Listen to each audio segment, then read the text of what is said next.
Estamos en contacto ya con Nahum Klicksberg. Nahum, buenos días, ¿cómo estás? Buenos días, saludos a todos los oyentes. Bueno, muchas gracias. Para nosotros un gusto hablar contigo, y para nuestros oyentes también. Bueno, gracias. Porque ya cuando ayer largamos el flyer, ya tuve buenas repercusiones respecto a tu participación en el programa, lo que indica que los que te han escuchado ya, conocen tu forma de pensar, la seriedad de los planteos que haces, la profundidad con la que tratás los temas. Y hoy en particular nos gustaba charlar del tema corrupción, pero no en general desde la superficialidad con la cual algunos medios tratan el tema, donde yo decía, no sé si vos me escuchabas, donde el grupo A dice que los corruptos son del grupo B y los del grupo B dicen que los corruptos son del grupo A. Pero vos tenés un análisis que yo creo que se eleva sobre esta grieta que tanto daño ha causado a los argentinos y que plantea el tema de la corrupción como algo más profundo, más perjudicial y más dañino de lo que se supone. Contanos un poquito tu mirada, que tiene un rasgo científico porque lo has hecho desde esa perspectiva. ¿Cuáles son los daños de la corrupción? Bueno, yo hace varios años que como sociólogo vengo estudiando el fenómeno de la corrupción. Incluso escribí un libro que se puede leer gratuitamente en internet online sobre la dinámica de la corrupción. Y bueno, lamentablemente todos los días amanecemos con noticias en los periódicos hablando sobre denuncias de corrupción en tal país, en tal otro, que en España, que el rey, que bueno, prácticamente en todo el mundo se está expandiendo una ola en la cual la corrupción ocupa lamentablemente un lugar muy importante. Se están destituyendo presidentes acusados de corrupción, los que acusan también están siendo acusados de corrupción. Hace pocos días vimos un debate presidencial en Estados Unidos con los dos candidatos, cada uno acusando al otro de actos corruptos, ante los ojos atónitos de todo el mundo. Entonces, bueno, estamos ante un fenómeno mundial, ¿no? Que hay expertos ahora que consideran que los efectos dañinos de la corrupción se han convertido en la causa principal generadora de pobreza en el mundo. Ajá. Hace tiempo ya se venía alertando contra el peligro del avance de la corrupción en el mundo. Ya voy a dar un antecedente que la gente no conoce, pero que nos sitúa a nivel de cómo está evolucionando este proceso de la corrupción. Ya se expresaba claramente en la declaración de Durban en Sudáfrica, en ocasión de realizarse allá en 1999 con la participación de 1.600 personas representando a más de 100 países, la 9ª Cumbre Mundial contra la Corrupción en el Mundo. Uh-huh. En ese evento, en el texto final, en la declaración final, entre otras cosas, expresan textualmente, que paso a leer estos 4 renglones. En víspera del tercer milenio, esto fue escrito en 1999, recuerdo, en víspera del tercer milenio alertamos que a menos que el flagelo de la corrupción sea combatido eficazmente en el mundo, después del año 2000 se profundizará la pobreza, se erosionará la legitimidad de los gobiernos, proliferarán los abusos contra los derechos humanos, se deteriorará la calidad de las democracias.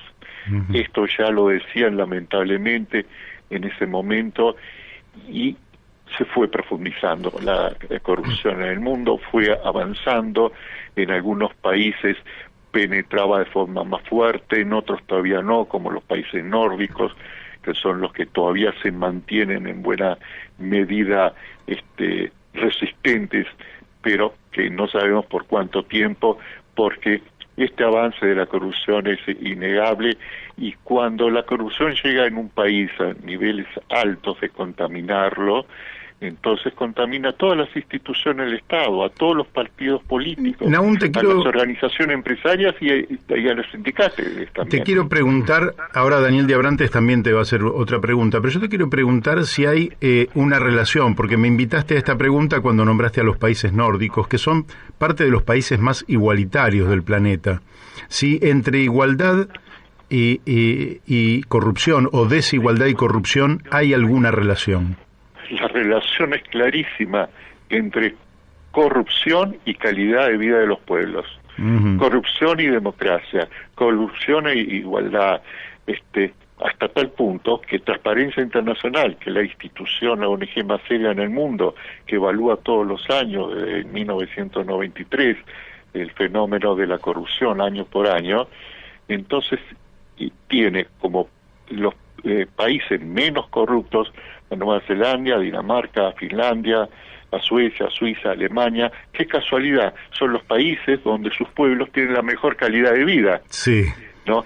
Entonces, es la relación entre más corrupción y peor calidad de vida, o menos corrupción y mejor calidad de vida, es total y absoluta, porque la corrupción deteriora no solo los cimientos morales de las sociedades, distorsiona sus culturas, sino que crea unos problemas económicos, causa daños económicos de niveles que la gente generalmente no conoce. Para tener una idea, hablando de cifras concretas, y Transparencia Internacional estudió, por ejemplo, cuáles son aquellos actos de corrupción, aquellos personajes que por la corrupción más dinero acumularon en sus cuentas bancarias. Entonces, da cifras como la siguiente, para que veamos de qué dimensión estamos hablando. Mohamed Suharto, que gobernó Indonesia, había robado 35 mil millones de dólares que tenía en sus cuentas personales. Ferdinand Marcos, expresidente de Filipinas, sí, había robado 10 mil millones de dólares. Mobutu Seko, expresidente de Zaire, había robado hasta 5 mil millones de dólares. A las cifras mencionadas de dinero robado por esas personas personalmente para sus bolsillos, habría que sumarle la de otros funcionarios de esos gobiernos que realizaron actos de corrupción. Esa sumatoria indicaría la cantidad de dinero total robado en esos países en los tiempos en que gobernaron esos personajes. Nahum, Daniel de Abrantes te habla, ¿cómo estás? Muy bien, muchos saludos. Mi pregunta va orientada a lo siguiente. En el año 1999-2000 se publicó una obra que nosotros leímos y con mucha atención de Manuel Castells, que se llama La Era de la Información, donde entre muchas otras cosas él ya alertaba el tema de la corrupción como un problema sistémico en la sociedad que se estaba gestando para el siglo XXI. Y uno de los temas que aparece también con mucha claridad es que la corrupción es un tema, digamos, preideológico, o sea, que es un tema que tiñe cualquier posición política. Hay como digamos, una solidaridad de casta, ¿no?, de un sector que maneja la sociedad, donde cuando penetra la corrupción ya no importa, digamos, tanto las posiciones políticas que se tengan. Esto por un lado. Y por otro lado, no solo el tema de la corrupción como modelo para enriquecimiento propio, sino el tema de la corrupción como modelo de acumulación política, ¿no?, que también es otro de los fenómenos que se están viviendo en el mundo. ¿Cómo lo ves esto? Claro, la corrupción, o sea, negociados para beneficios personales, cruza a la mayoría de los partidos políticos, de las cualquiera sean las ideologías, y crea, cuando una corrupción alcanza altos niveles en un país, por ejemplo, la Argentina está considerada por Transparencia Internacional como un país de alta corrupción.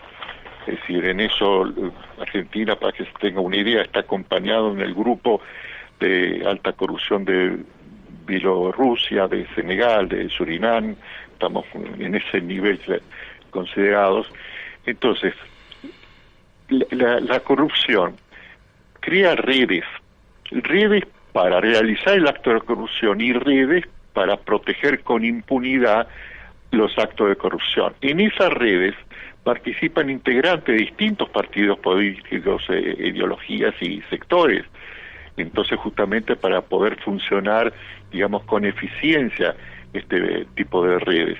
Entonces, esto es justamente uno de los motivos por los cuales se hace tan difícil poder combatir la corrupción, y fracasaron todos los sistemas implementados hasta ahora, cuando la corrupción se convierte en algo estructural, sistémico, generalizado en un país. Pero hay algo que hay que tener en cuenta que es sumamente importante. ¿Por qué la corrupción, aunque se roben personas para sus bolsillos personales cantidades tan grandes de dinero como las que recién he mencionado, que esos fueron los casos de mayores robos, ¿no? No es lo usual. Pero, ¿por qué alcanza para poder destruir la economía de un país, incluso de un país potencialmente muy rico, como para dar un ejemplo, un país de una riqueza natural extraordinaria como la Argentina?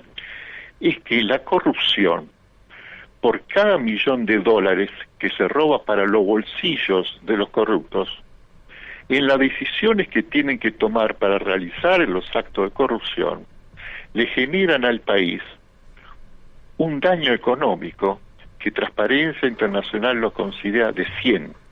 Si por cada dólar robado, Transparencia Internacional dice, se produce un daño económico a ese país de $100 millones. Nahún, decime cómo se sale de este problema en los sistemas que insumen ingentes cantidades de millones de dólares en sus procesos electorales. Nos acabamos de informar que en la elección de Estados Unidos se gastaron 11.000 millones de dólares. En la elección argentina es probable que esa cifra esté, por supuesto es menor, pero es una cifra muy importante, y todo indica que si la democracia o el proceso electoral funciona sobre la base de mega fortunas que se ponen en movimiento, es muy difícil combatir la corrupción, porque es como el punto de arranque del sistema, ¿no? Bueno, la corrupción crea poder económico y poder político, justamente por las cajas que produce. Entonces se convierte en una dinámica en la cual ese mayor poder económico y político entonces permite más corrupción con más impunidad, que acrecienta a su vez el poder político y económico.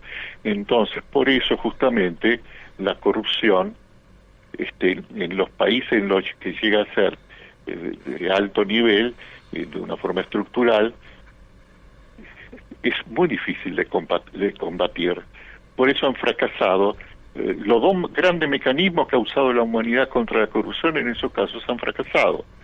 Uno, que es el mecanismo de poner controles, ha fracasado ese sistema porque los controles son cooptados justamente por los sistemas corruptos, o son neutralizados por los sistemas corruptos. Porque dentro del sistema corrupto, el que va a controlar a su propio patrón, lógicamente no tiene mucho margen de acción. Y el otro sistema que ha usado el pueblo de una forma natural, que votar honrados. Votemos, la próxima elección, votemos a gente más honrada. Primero, que es muy difícil diferenciar el honrado del no honrado, porque nadie lleva en la frente una etiqueta, yo soy honrado, yo no soy honrado. Y la segunda es que porque se produce un proceso psicológico por el cual muchos que suben como honrados, que llegan al poder siendo honrados, teniendo una militancia de haber sido honrados, al verse inmerso en la estructura de corrupción que dejó el sistema anterior, entonces se produce con frecuencia la metamorfosis psicológica que convierte al honrado en corrupto y termina siendo corrupto. Entonces es muy difícil. Ahí hay todo un tema psicológico que hace a la psicología humana, que está relacionado con este fenómeno de la corrupción, que es sumamente interesante y lamentable al mismo tiempo. Entonces, después otro aspecto muy interesante a tener en cuenta para que la población esté avisada, de que hay 10 situaciones en las que se producen en las sociedades, en las cuales son más aptas para que se produzcan mega corrupciones, es decir, corrupciones de una cantidad de dinero enorme en esas determinadas circunstancias. Entonces, donde la sociedad tiene que poner especial ojo y pedir especial transparencia. Por ejemplo, una cuando se pide y cuando se paga y se renegocia deuda externa. Claro. Ahí se reúnen 4 personas que negocian con otras 4 personas en una habitación cerrada y saben que poner una coma, un punto en tal lugar o en tal otro puede significar una pérdida para el país que representan supuestamente miles de millones de dólares que después tendrán que pagar durante a veces generaciones del pueblo trabajando. Muy importante. Entonces ahí es un momento de mucho peligro en el cual se puede producir una megacorrupción. Otra es cuando funcionarios públicos implementan megaproyectos de obras públicas que hace que el Estado invierta importantes recursos en determinadas cosas, gasoductos, plantas eléctricas, etcétera. El soterramiento del Sarmiento aquí, en la zona donde está la radio. Todo lo que es mega obras públicas hay que prestar especial ojo. Otra cuando se compran y cuando se venden empresas del Estado. Uh-huh. Otro cuando funcionarios públicos aceptan en representación del Estado hacer convenios con cláusulas secretas. ¿Cómo representantes del Estado van a poner cláusulas secretas representando al pueblo que si cláusulas secretas para que el pueblo no se entere? Eso. Se le dice al pueblo, hemos puesto cláusulas secretas pero no se las podemos decir. Por ejemplo, la cláusula secreta que se puso con Vaca Muerta, que todavía no sabemos con cuál Chevron. es esa cláusula, ¿no? Después, Sí. cuando el Estado otorga subsidios para el agua, el gas, etcétera, sin tener eficientes controles, ahí se producen miles de millones de dólares que se pueden ir en acto de corrupción.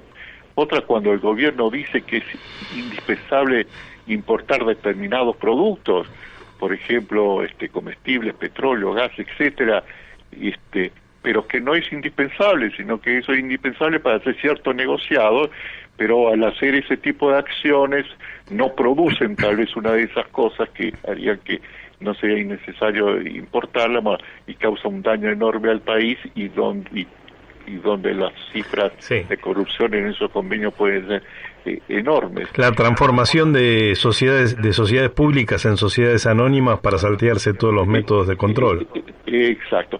El manejo de los dólares, cuando el Estado compra y vende dólares y bonos, ahí de un día a otro se pueden producir actos de corrupción enormes, mega corrupciones, porque se mueven enormes cantidades de millones de dólares en un día. Uh-huh. Por ejemplo, cuando el Estado le vende barato a dólar oficial a importadores que dicen, yo voy a importar tal cosa, preciso pagarla, entonces me corresponde que el Estado me venda a precio oficial. Y si el Estado no supervisa ver ¿es real esa importación o está falseada? Uh-huh. Y ese importe real o ese importe está camuflado, agrandado para que le dé más dólares a precio oficial. Y entonces no se supervisa, se le da los dólares a los importadores en un convenio ahí, digamos, no santo. No, y bueno, cuando no se pesan y controlan las exportaciones agrarias, que son por declaración jurada, y salen los barcos con el doble de tonelaje de la declarada, ¿no? Exacto. O cuando empresas privadas dicen, yo, tal empresa privada, contraje una deuda con el extranjero para expandirme de tantos millones de dólares, entonces le pido al Estado que me dé dólares oficiales baratos para pagar la deuda externa de la empresa privada. Y el Estado no supervisa si esa deuda es real, si esa deuda no está hecha de una forma en que el supuesto prestamista de esta empresa no es la misma empresa, todo ese tipo de manipulaciones que se suelen hacer cuando se sabe que el Estado no va a aplicar los controles que corresponden, y bueno, pero los funcionarios que ponen la firma, le dan los vistos buenos, cobran un buen dinero para eso. Sí. ¿No? Entonces tenemos una serie que decir de motivos por los cuales los juicios del CIADI, la gente no sabe, pero las empresas tienen derecho a hacerle juicio al Estado cuando consideran que el Estado incumplió con la empresa en algo que le produjo pérdidas económicas a la empresa. Entonces la empresa va al CIADI, que es un organismo internacional de arreglo de diferencias, del Banco Mundial, Sí. Denuncia al Estado y entonces se realiza ahí un juicio. En ese juicio la Argentina ha perdido miles y miles de millones de dólares. Muchas veces esos juicios son apañados, son juicios que no tienen ningún fundamento, pero no ponen, los abogados que representan el Estado no ponen el empeño que corresponde, porque ganar más personalmente, haciendo que el Estado pierda el juicio.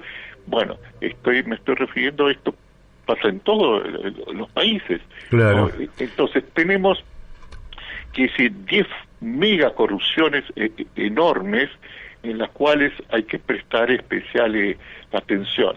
Ahora, el asunto es, bueno, podemos hacer algo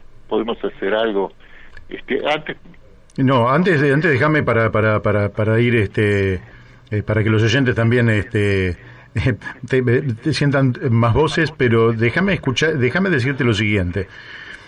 Vos has señalado el tema de la deuda y la negociación de la deuda, pero a veces vienen muy sofisticados estos temas, porque por ejemplo yo voy a dar nombres propios, no muchos, pocos, pero yo consideraba a Javier González Fraga, hombre con el cual ideológicamente no tengo nada que ver, un tipo decente.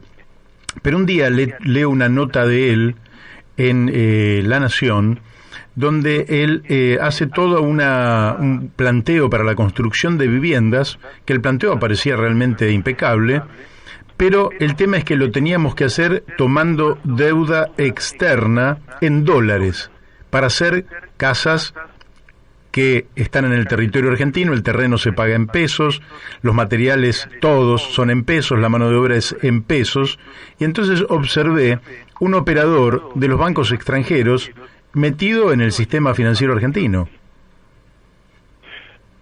Bueno, muy bien, ese relato refleja justamente cosas que no tendrían que pasar si las cosas serían transparentemente y de forma honesta, sin malas intenciones, pero cuando hay un alto nivel de corrupción en un país, entonces no funciona ninguno de los controles.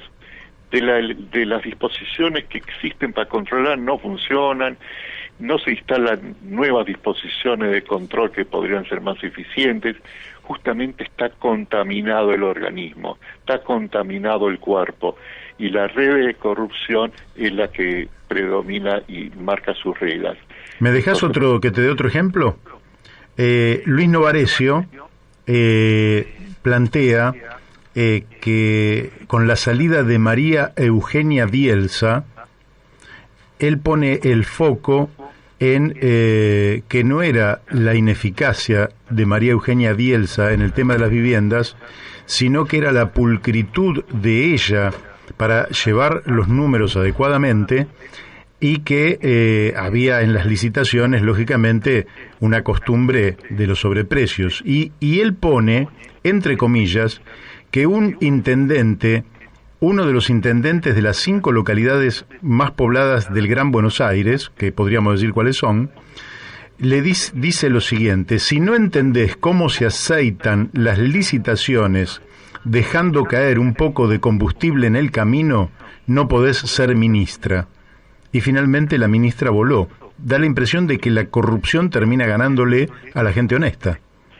Bueno, es que la gente honesta en los países donde hay mucha corrupción, entonces los funcionarios honestos se ven en muchos problemas y reciben una presión para dejar de ser honestos o para irse, o son inyectados, porque eso se convierten en molestias del engranaje de corrupción que preexistente.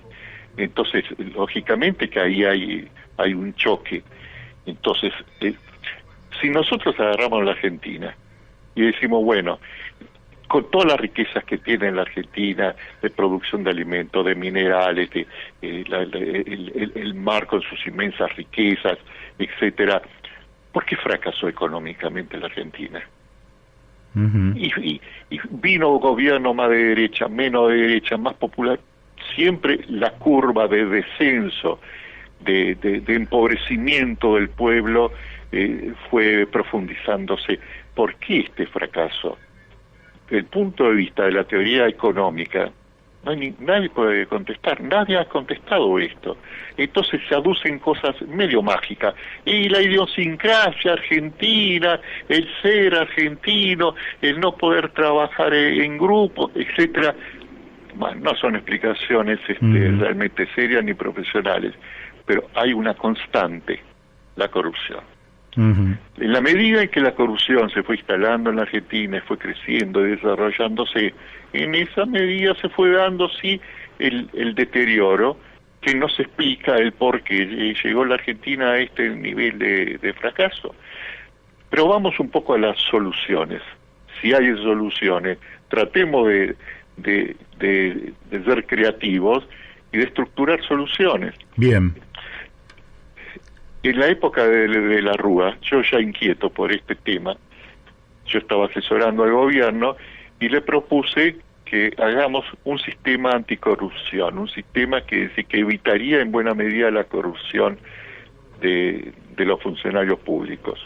Bueno, se aceptó, me nombró para que yo lo ejecute y por 2 años estuve ejecutando el proyecto.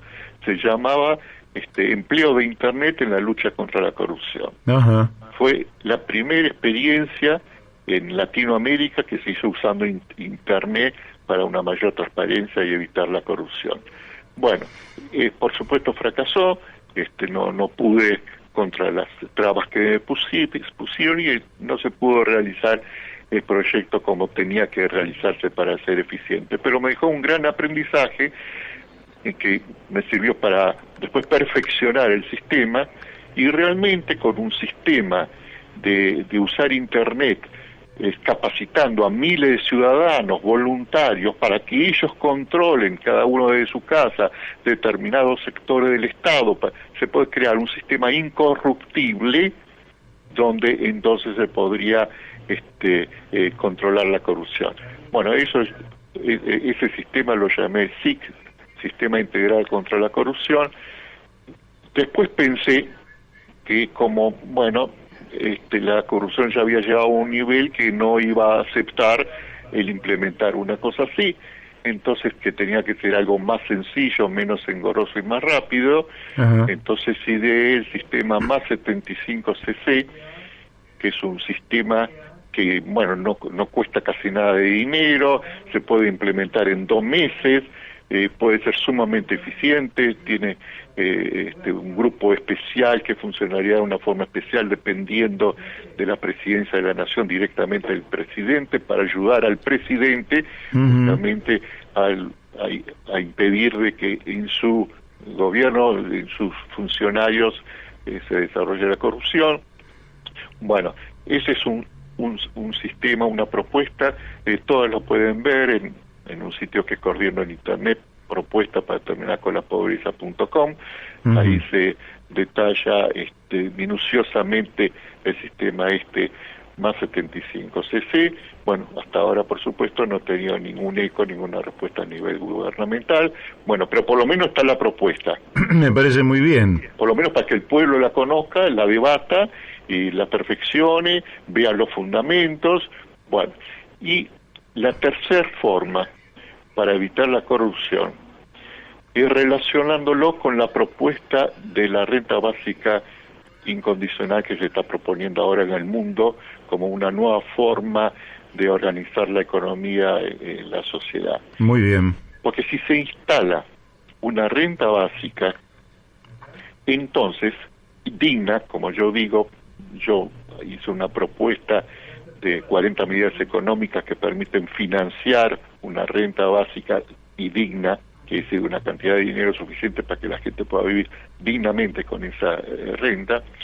Entonces la población va a estar defendida con esa renta de los males que puede causar la corrupción. Porque hagan lo que hagan los funcionarios corruptos, la gente está defendida, ya no lo paga el costo como hasta ahora. Hasta ahora el costo de la corrupción la paga siempre el pueblo. Pero si tiene esa renta mínima digna, entonces está defendido. Ahora, yo pregunto, si el pueblo ya no va a pagar la corrupción, porque está defendido por esa renta básica digna, ¿quién va a pagar la corrupción? La clase alta. Sí. Y la clase alta no va a permitir que haya una corrupción que la esté perjudicando. Entonces se va a terminar con la corrupción indirectamente. Sí, sí. Interesante, es para reflexionarlo, es para debatirlo, pero es una salida sumamente interesante. Te hago esta, ya que vos te incorporaste, yo tengo más todavía, pero bueno, por ahí, aunque se nos desordene un poco el hilo, de todas maneras nos mantenemos en este tema. Te quiero hacer, para que me hagas una reflexión sobre la renta básica o ingreso universal, salario universal, como se le quiera llamar, Sí. incondicional. Daniel Arroyo ha dicho, a mí me gustaría un ingreso universal, pero no es posible en la Argentina. ¿Qué le responderías a Daniel Arroyo? La respuesta está en lo que él dijo 15 días antes.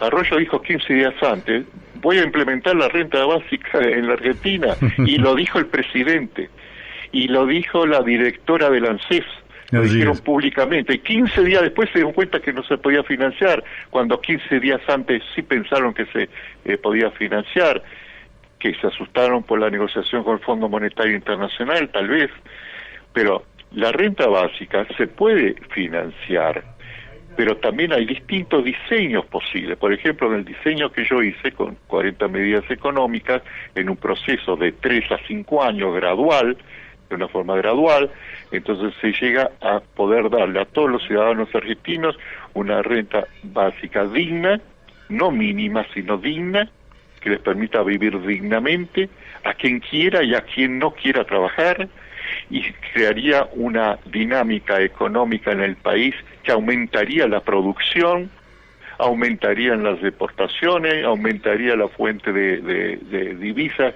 que podría tener el Estado, es decir, que beneficiaría a todos, incluso que sería apoyado no solamente por las clases pobres, porque terminaría con la pobreza, sino incluso por las empresas, porque también las empresas ganarían más. Uh-huh.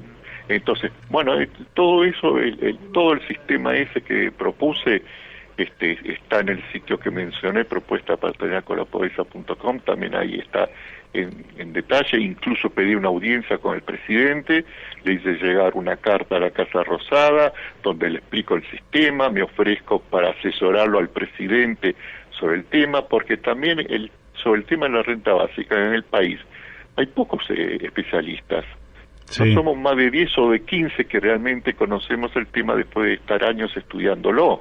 Entonces no es cuestión tampoco de que se asesoren solamente con gente que de oído ahora se acerca al tema de la renta básica, que es un tema sumamente complejo y que requiere gente que lo ha estudiado durante mucho tiempo y que lo conozca muy bien. Uh-huh. La renta básica es nada más ni nada menos que permite que una sociedad dé un salto tan grande como fue el salto en su momento de abolir la esclavitud, como fue el salto de poner el voto universal. Permite una calidad de sociedad mucho mejor. Entonces es una cosa realmente que produce un cambio total, y ahora lo están pidiendo hasta organismos internacionales. Así es. Las Naciones Unidas, el PNUD y otras reparticiones, el Centro Latinoamericano para Latinoamérica, han asesorado a los gobiernos latinoamericanos diciéndole pongan ya inmediatamente, por la crisis del coronavirus, tienen que poner inmediatamente una renta básica para proteger a la población y detener la miseria que se les viene, sino que si estamos ante organismos internacionales y grupos económicos, economistas, que se han dado cuenta que la crisis que se viene tiene por la epidemia y por otras causas que se venían arrastrando de antes, entonces va a causar un desastre económico que apuraron los tiempos y que es indispensable entonces poner la propuesta de la renta básica. Por eso Arroyo, el presidente, como dije, la editora de la ANSES, Claudio Lozano, director del Banco Nación, ellos apoyaron totalmente la renta básica. Así Claudio es. Lozano sigue apoyándolo. Él hace poco dio una conferencia presentando él un diseño de cómo financiarla, según el criterio de él, ¿no? Entonces, en ese camino la sociedad tiene que ir. En este momento, la mejor forma de ayudar a la Argentina, de ayudar a la sociedad, de evitar un colapso total que se avisora, porque a fin de año vamos a llegar con 60% de pobres en el país, de los cuales una cuarta parte es indigente. El año que viene eso va a producir problemas de gobernabilidad muy grandes. Entonces, y no hay forma, no hay ajuste que alcance, porque con los ajustes tradicionales, para cuando se trata de masas tan enormes de pobreza, entonces con ajuste no se puede hacer nada. Y haciendo programas focalizados donde acá se va a ayudar a 1 millón de personas, allá otro 500.000, cuando vamos a tener el 60% de pobres y marginales, eso quiere decir que 30 millones de personas. Entonces solo la renta básica puede poner tranquilidad en la sociedad, puede poner un poco de orden, puede hacer que la gente no esté en la miseria, saliendo a las calles para tratar de crear situaciones de conflictividad social muy grandes. Entonces, te cuento y le cuento a los oyentes que vos creo que ya lo sabés, que en el año 2003 el partido me honró por segunda vez, mi partido político, el Partido Socialista Auténtico, de Juan B. Justo, Alfredo Palacios, Alicia Amor de Justo, me honró para ser candidato a presidente. Y en aquel momento, 2003, 17 años atrás, yo tenía esta propuesta, Nahum, y lo hablé con Tomás Bulat, un economista de origen radical, que lamentablemente falleció hace un accidente. En un accidente de tránsito, y entonces yo lo hablé largamente con él sobre la factibilidad y él, que era un tipo muy preparado, y que además no podía ser sospechado de un hombre estrictamente de izquierda ni nada por el estilo, como si nos sospechan a quienes planteamos estas cosas, como si fuera mal, digamos, estar del lado del pueblo, y ya en aquel momento él lo veía absolutamente viable. No se entiende muy bien por qué nuestra dirigencia política no lo implementa a la brevedad en este contexto que vos también estás reflejando. Te quiero decir también que mi paso el chivo, que hoy creo que a las 6 de la tarde estoy invitado para dar una charla sobre este tema también. ¿A dónde? Y es, mirá, te lo voy a decir, y si me das un segundo lo voy a ver acá, porque creo que es a las 6. Vos escribiste un excelente libro sobre el tema de la renta básica. Sí, que hoy lo podríamos, lógicamente, siempre motivo de conversación, siempre para entrar a un diálogo. Es un ciclo de conferencias que es este martes 17 de noviembre a las 20 horas del Instituto Ideas Escuela de Gobierno, y después está acá, yo supongo que la info es escueladegobierno.ideas@gmail.com, ¿no? Eso es la inscripción previa, sí, es el www.institutoideas.com.ar, Nuevo Milenio, Instituto de Ideas, Escuela de Gobierno. Bueno, a las 20 horas voy a dar una conferencia, invitado por esta gente, también tengo acá el Zoom. Y bueno, yo creo que efectivamente hay que militar mucho. Yo creo que vos sos el mejor exponente en esta materia, pero somos muchos los que también estamos tratando de remar en esta dirección y sentido. Y la verdad que no se entiende bien por qué la gente que dijo hace unos meses atrás, como vos bien dijiste, es necesario implementarlo, como Daniel Arroyo o como Fernanda Raberta y el propio presidente, o el presidente anterior que había hablado de un ingreso ciudadano universal, está grabado, no lo implementan, ¿verdad? ¿Cómo lo explicás? Porque los políticos se mueven detrás de los acontecimientos, nunca adelante. Interesante. Solo los estadistas se mueven para adelante los acontecimientos. Bueno, estadistas ya en la Argentina hace tiempo que no tenemos políticos no estadistas. Y los políticos usuales van detrás. Primero el problema, cuando las papas queman, bueno, ¿y ahora cómo solucionamos? ¿Cómo tapamos este agujero? Ahora, cuando se venga este asunto de esta pobreza, cuando se vea que con los programas focalizados no alcanza para taparla, cuando vean que el año que viene el gobierno va a perder millones de votos de personas que lo votaron y van a estar dispuestas a votar en blanco o cualquier otro partido, aunque no voten a Macri, porque los que votaron a este gobierno seguramente no van a votar a Macri, pero sí a cualquier otro partido o votar en blanco, pero no van a querer votar a este gobierno, porque ahora este asunto de ajustar con la jubilación es una cosa indignante. El presidente tiene que repensarlo. Sabemos que el presidente es una persona de bien, fue mal asesorado totalmente. ¿Cómo le va a meter mano al bolsillo de las personas que ganan 18.000 pesos por mes y que con eso viven para ajustar sus cuentas fiscales, cuando los funcionarios están cobrando dineros astronómicos como salarios,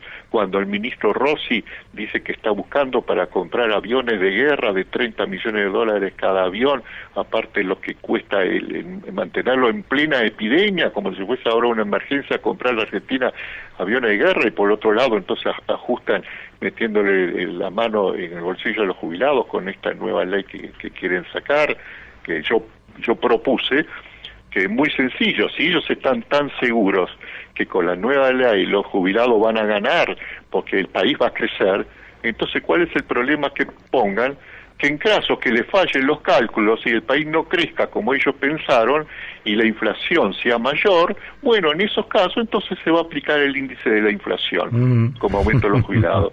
Si la intención es buena, ayudar a los jubilados, como dicen, ¿cuál es el problema de que agreguen esa pequeña cláusula en el proyecto? Si no la agregan, está claro que no hay intención de favorecer a los jubilados, sino de sacarles del bolsillo, ¿no?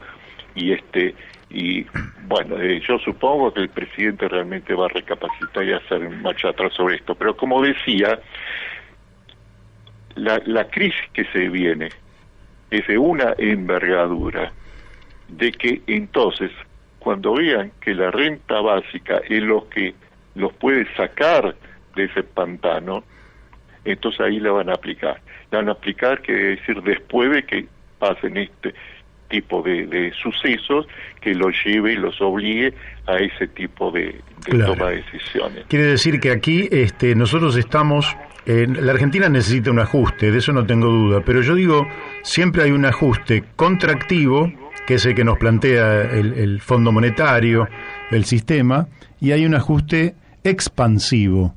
Lo que nosotros planteamos es un ajuste expansivo, es decir, elevar la calidad de vida de millones de personas generando un círculo virtuoso de naturaleza económica que realmente para la Argentina sería un beneficio para la totalidad de los sectores. Qué difícil es que entiendan algo supuestamente tan sencillo, ¿no? Bueno, porque como hemos dicho antes, muchas veces hay cosas que son muy buenas para el país, pero son malas para un sistema de corrupción implantado. Es decir, los únicos que se van a oponer siempre a la renta básica en cualquier país del mundo van a ser las personas que viven de la corrupción, porque les arruina el negocio. Todas las otras personas, empresarios, pobres, asalariados, se benefician con la renta básica. Por eso cada vez es más apoyado por más personas en el mundo, personas de todas las ideologías, provenientes de izquierda y de derecha. Hasta en Estados Unidos un candidato a presidente, el empresario Yang, que fue candidato a presidente por los demócratas, él dijo que si lo nombraban al presidente de Estados Unidos, entonces él instalaba la renta básica en Estados Unidos, dando $1.000 por mes a todos los estadounidenses, quieran o no quieran trabajar. Entonces, ¿de qué estamos hablando? Estamos hablando ya de una propuesta que ha tenido la aceptación, el apoyo de economistas de primer nivel, de especialistas, de gente de todos los sectores. Premios Nobel de Economía han aconsejado instalar la renta básica.